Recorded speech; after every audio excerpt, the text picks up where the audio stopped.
Assalamualaikum warahmatullahi wabarakatuh. Ini salah satu contoh penggunaan fitur lesson dalam pembelajaran. Ini saya sudah masuk sebagai student ya, sebagai siswa atau peserta didik.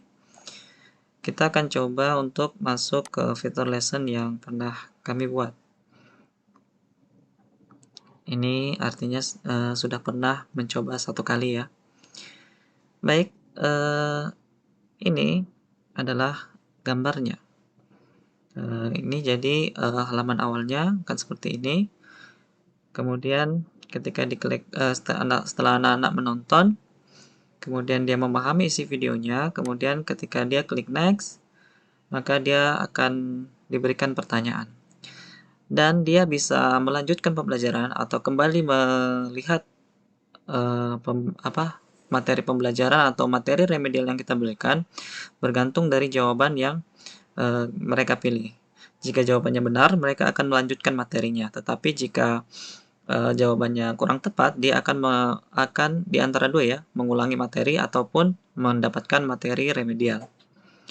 Contoh ini, kita coba jawab dengan jawaban yang salah ya. Maka dia akan dihadapkan oleh halaman yang mengatakan kurang tepat dan melanjutkan ke materi remedial. Kemudian ketika dia klik continue, maka akan ada video remedialnya. Kemudian setelah dia selesai menonton dan mungkin dia sudah memahami, kemudian dia berhasil menjawabnya, misalnya dia sudah menjawab dengan tepat, kemudian dia submit, maka benar dan bisa melanjutkan. Kemudian dia akan mengakses materi selanjutnya, yaitu pecahan senilai. Nah, setelah dia menonton, ya, kemudian ketika diklik next, maka ada pertanyaan lagi yang menentukan apakah dia akan ke materi remedial atau lanjut. Misalnya kita langsung menjawab benar ya, berarti ini jawabannya 9 ya. Kemudian submit. Jadi lanjut ke pertanyaan. Jadi ada 2 pertanyaan ternyata. Ya, jadi masing-masing pertanyaan ini ada materi pengulangannya ya. Ini dibuat dengan skenario seperti itu. Jadi misalnya ini salah, maka dia akan dihadapkan ke materi remedial. Nah, ini materi remedialnya. Kemudian jika dia sudah memahami, dia akan mengulang lagi pertanyaan tersebut.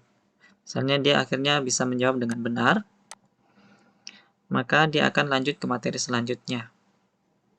Continue. Ada pertanyaan lagi untuk jadi ada tiga soal untuk menguji apakah dia memahami materi tersebut tadi ya. Ini benar, maka dia akan masuk ke materi terakhir, yaitu pecahan biasa dan pecahan campuran.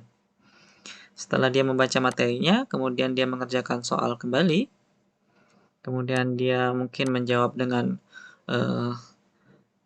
benar, maka dia akan selesai.